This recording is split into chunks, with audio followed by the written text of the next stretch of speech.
Hey everyone, Chris Johnson with Money Morning. Nvidia's results are finally in the books and the stock is not jumping through the roof. I'm going to break down the revenue, which is the most important thing that came out of last night's earnings call, as well as the guidance from the company and why that matters so much as we look towards a January that is typically not kind. I'm going to break down that chart for you as well and what the options market is saying about where Nvidia is going to go over the next 2 months. All of that within 5 or 10 minutes. Stick with me and let's jump into it right now.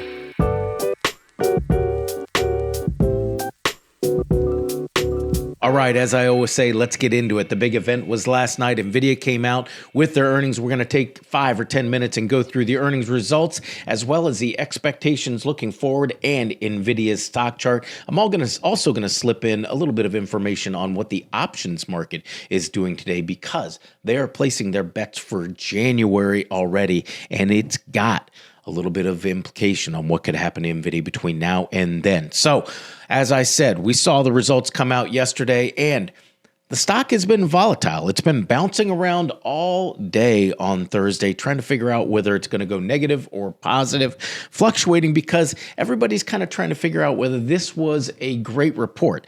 And it wasn't a great report. It was a good report. Let me kind of put this into a perspective, though. When I say it wasn't great, I'm talking about Microsoft, Alphabet, any of the other companies. This would have been a great report. It knocked the cover off the ball. But because it's Nvidia, it's not exceptional, and that's what they needed to do. Let's take a look at the results real quickly. You could see this everywhere. It's plastered all over the internet right now, so I'll spend just a moment for those of you that may not have seen it. 93.6% is what you saw revenue grow year over year. I've got a couple of charts that are going to show you why that's not great right now. Again, Microsoft doing 93.6%. It would have been knocking the cover off of the ball. But in Nvidia's case, it's not. And there's a trend in place that's going to play out as we go through the next couple of quarters. Nvidia just told you about it last night.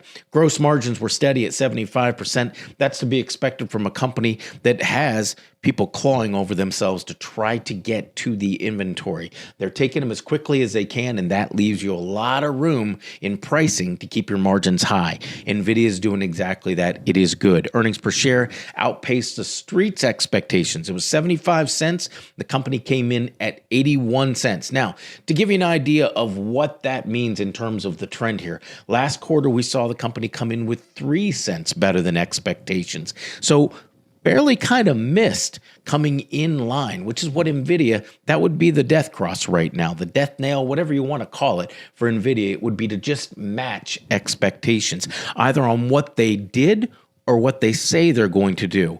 And there's something in there. What they say they're going to do is coming up in a second. But 6 cents is what they beat. And you can see that you get a little bit of a bump here. That blue line is earnings per share, the surprise. So the difference between expectations and what the company actually did. And you get a little bit of a bump up. But look at this overall trend that we've seen. It's not as bad. Not even close to as bad as what we saw in 2022, where we did see them miss a little bit. But revenue also during that period went negative, something you keep in mind here. So you also see that the revenue jumped up. We got a surprise in terms of the revenue. It was up 6%. Last quarter was up 4.5%, 4.53. 5.9% was what it was up the quarter before that. And then you get all the way up into the middle of 2023, and we were knocking it out at 20% and 11%. So we've seen a peak in that revenue surprise, and things are coming down. And Nvidia didn't help themselves out last night.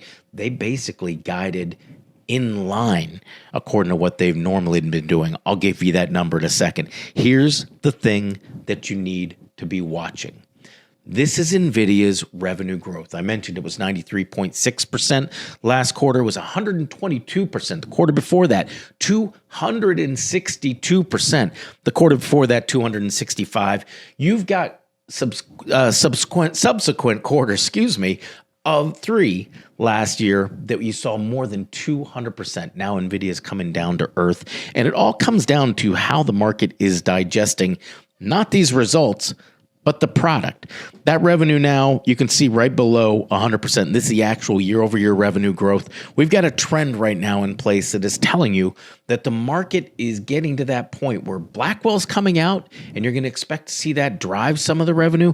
But the bottom line here is a lot of companies that come out with an explosive product, the way Nvidia has, and certainly Blackwell is setting the stage for a good 2025, but Nvidia doesn't think it's going to be a great 2025, or maybe they're setting you up so they can once again start surprising. There's the contrarian play.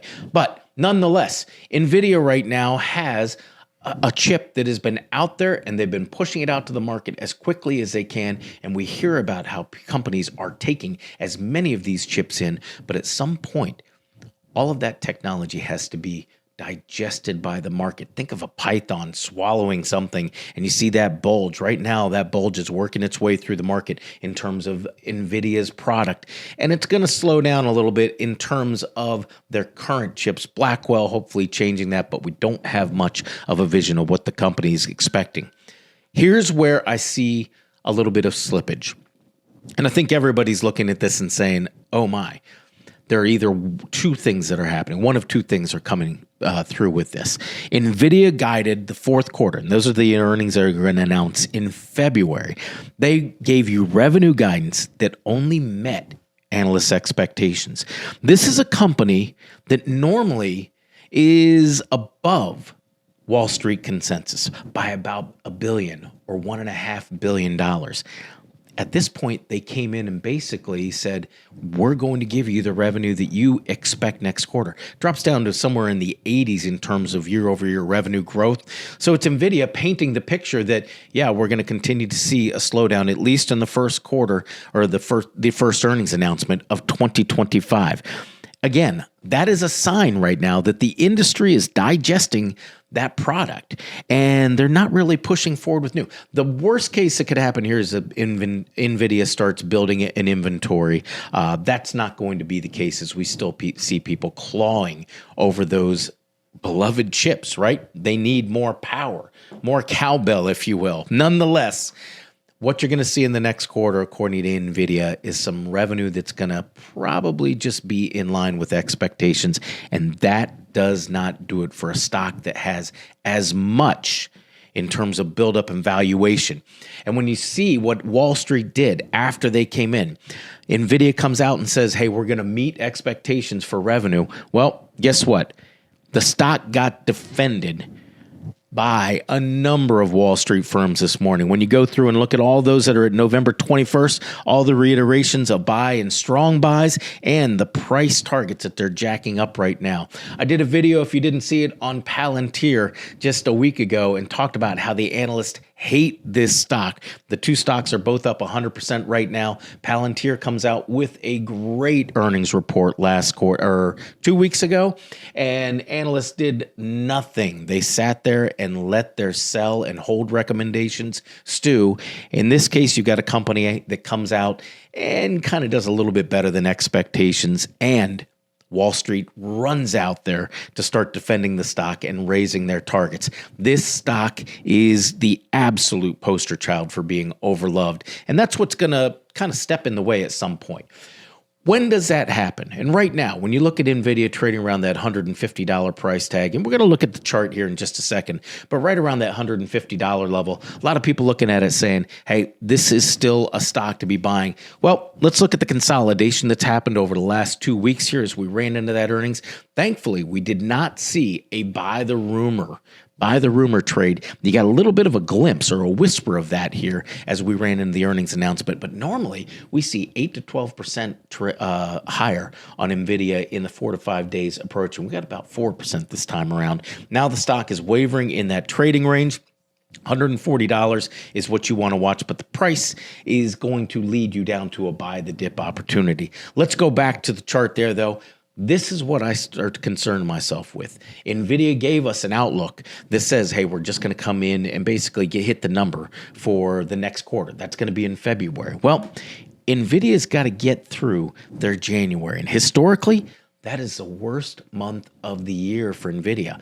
45% of the time over the last 20 years, the company has done better. So in other words, given us positive returns during the month of January. Only 45%, so less than a coin toss.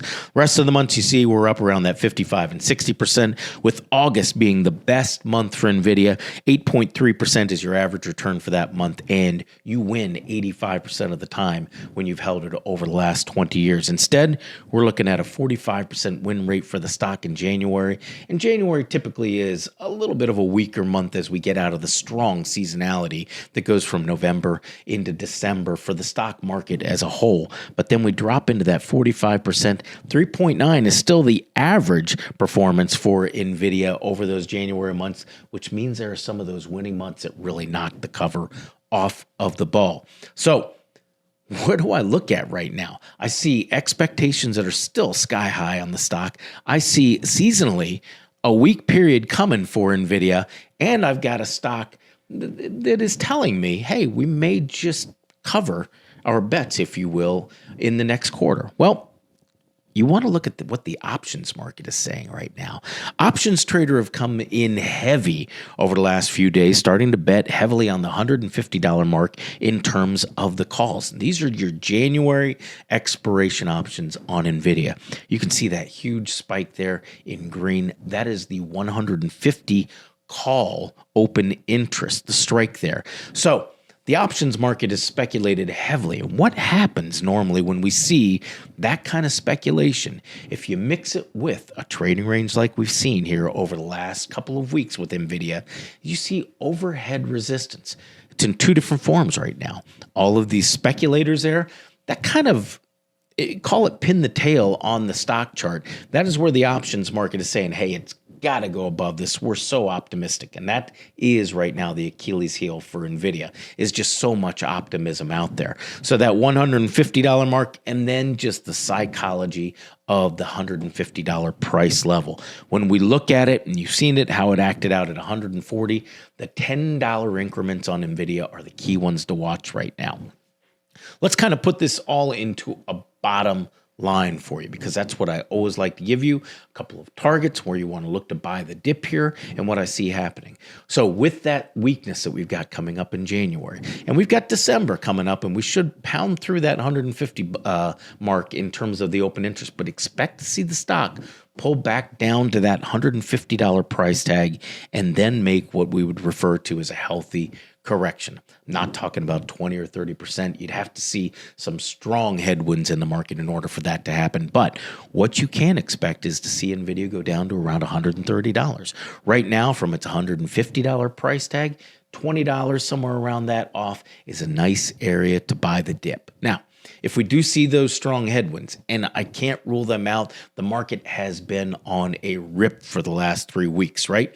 So if we do see those strong market headwinds and we break below that 50-day moving average and the 130 mark, then you want to start looking down at 120 and 110. $110 is where the stock's 200-day moving averages. That is going to be the line in the sand. You're going to see so many people coming in to buy the dip. But what I want to tell you is that as we move into January and February, next quarter's earnings are going to be even more critical.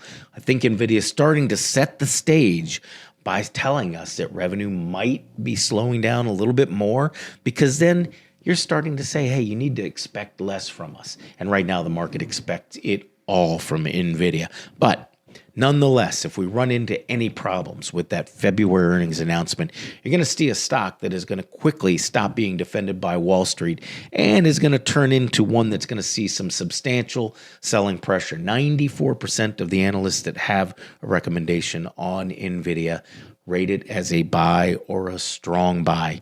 It is the most loved stock in the market right now. And its performance, even though it's up 100% over the last year, is starting to look a little more like a Microsoft, an Alphabet, and other companies out there. So expect this growth phase, as wild it has been, unless Blackwell takes the baton and continues to just run at light speed. Expect Nvidia to act a little more like a very strong growth stock instead of an incredible growth stock in 2025. It doesn't mean that it sells off. It means that it's still a long-term buy, but stop expecting 100%, 200% returns. If you want those, start looking at Palantir. Make sure you check out that video on Palantir. We compared Nvidia against Palantir, and I think you can probably guess which one I think is going to outperform the other. Also, make sure you sign up for the free 5-stock report we put out weekly on Monday mornings before 9 o'clock in the morning.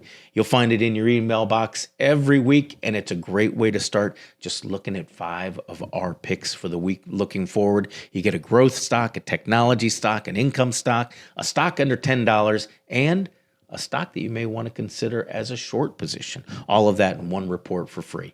I'm Chris Johnson from Monday Morning, wishing you the best trading success. Have a great day.